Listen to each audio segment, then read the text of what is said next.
This is Skylight on Vision TV. I'm David Chatsky. I remember a great aunt of mine. She was a psychoanalyst in New York, thinking there was something wrong with me when I was 10 because I wasn't physically aggressive. She believed that real men, healthy men, like to fight. Well, these days, more and more people are alarmed about the tendency in men to be aggressive. And in this first part of our series on being male in the 90s, we look at the role men can play in teaching children to be less violent.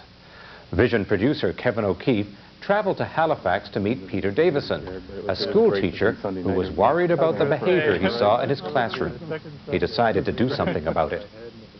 The thing that I find most empowering is I simply create a container and they fill up the experience with their experience. They bring their experiences to the discussion. So we would do an activity around stereotypes, for example, and we say, well, you know, what does it mean to you to act like a man? What does it mean? And they come up with like toughening, control, and you don't cry, and you got to sort of, you drive fast cars, and you drink ice beer, and that kind of stuff. Protected women, they're supposed to be the breadwinners of the family, do whatever they can to get the job done, and women are supposed to just sit around and watch them do it like they have no power.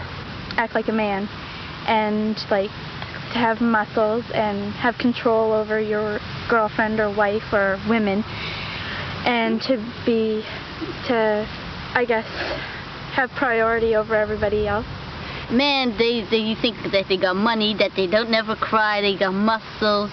The man gotta have like power over a lot of things. They gotta do most of like hard work around the house, like doing wood and stuff like that, and they're supposed to have the jobs, have the job. The woman's supposed to be, watch the kids and clean the house and stuff like that. These students are in the middle of an assignment from this program, Healthy Relationships, a Violence Prevention Curriculum.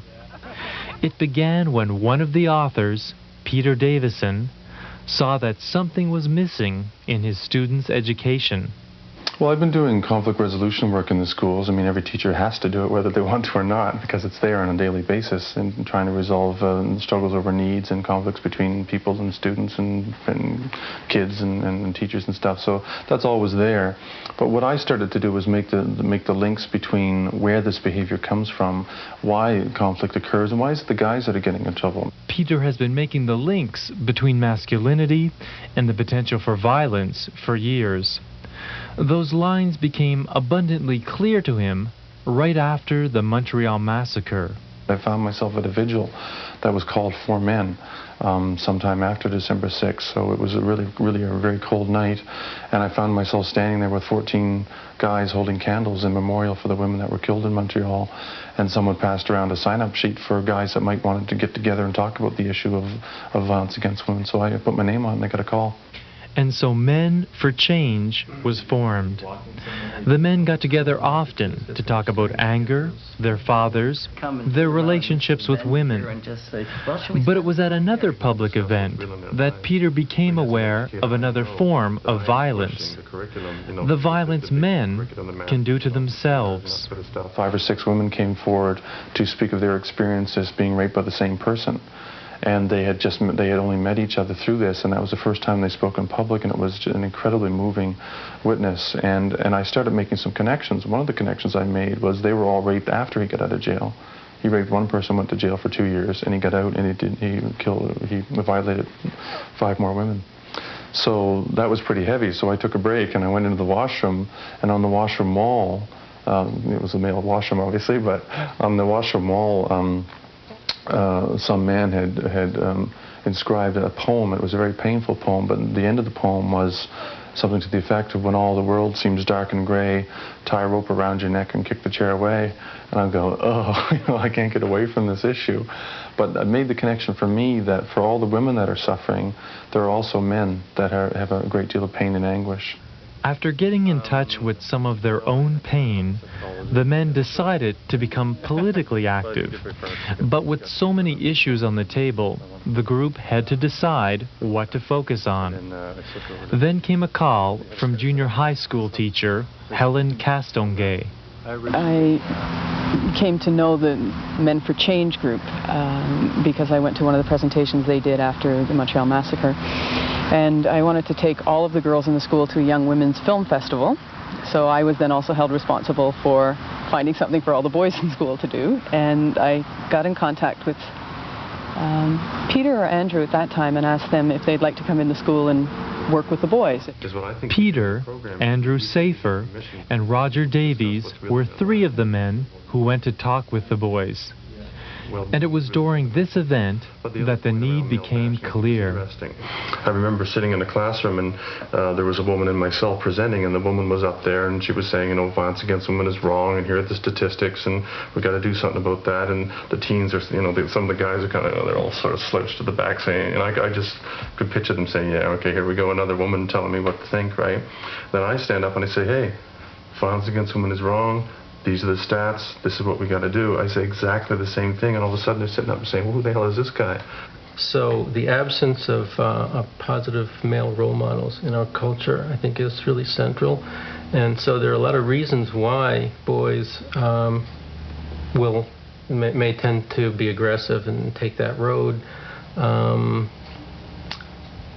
It's not a matter of blaming them, it's a matter more of understanding a lot of the reasons for it.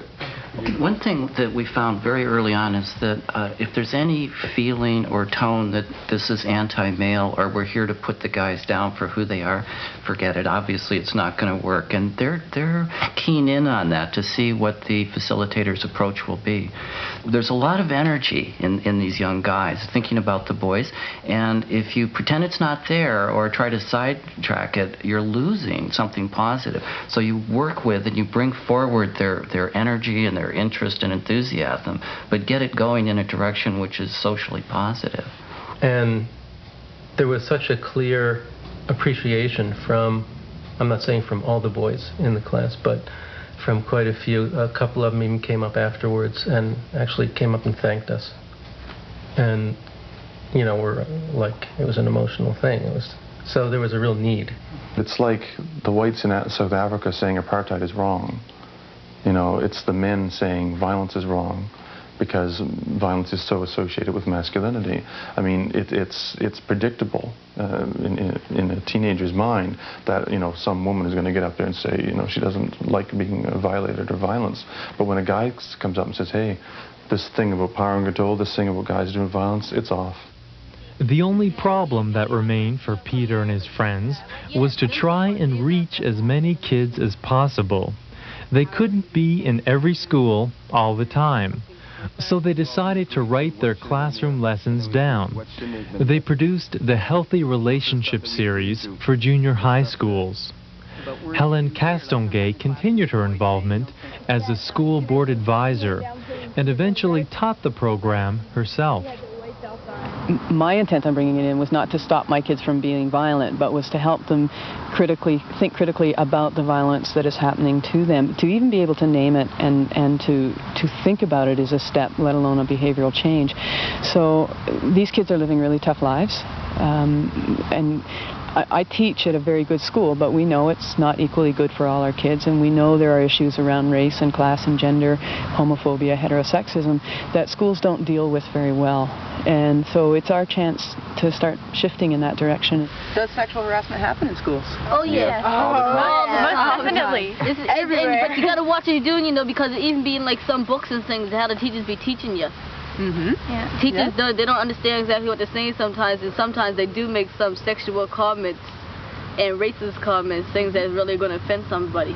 So what if you see something in a book that you're using in class that you would consider to be sexual harassment? Take it right to the principal. No, just point it out and try to have a class discussion about it. Yeah, okay. And this guy, he was telling me about this girl that he had been talking to, and she was 10 years old, and she wasn't a virgin, and she did drugs and she drank and everything like that. And he said to a bunch of us girls who were sitting there, he said, "You guys should be ashamed of yourselves." I said, "I don't think so." I said, "If I was a 10-year-old, I'd be ashamed of myself." I said, "I am a virgin and I am very proud of it." I said, "That is something special that for me to give to someone that I really care about." Well, how do your friends react when you talk like that? When you say, hey, this is my opinion, what do you think? With guys, you have to have more than one girlfriend. I mean, some guys don't think that way, but most guys think you have to have more than one girlfriend. And if she looks bad, then you have to get rid of her and get one that your friends like. Like with the guys, or do you kind of No, make your own decision? Yeah, I make my own decision because I'm living this world for me, not for my friends. I had a teacher tell me that I told him I wasn't going to wear a dress to the dance, and he told me, he goes, oh, that's what I'll be waiting for, stay in a dress. He goes, that'll be the day.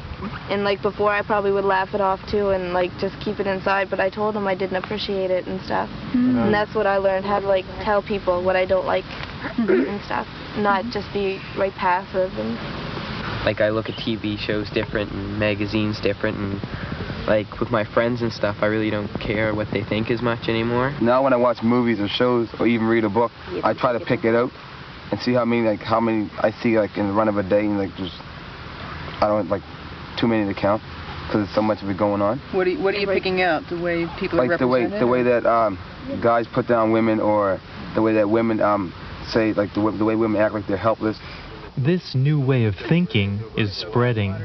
The curriculum is now being used in schools from coast to coast, and orders for the books are coming in from the U.S. But for Peter, his inspiration still comes from people who aren't afraid to be themselves. One of the examples that's now in the curriculum is about some Edmonton police officers that went to school with a young boy in grade 1, I think it was, who had cancer and he lost his hair. And of course the kids teased him. Well, these Edmonton police officers heard about this and they shaved their head and they went to school with this little guy.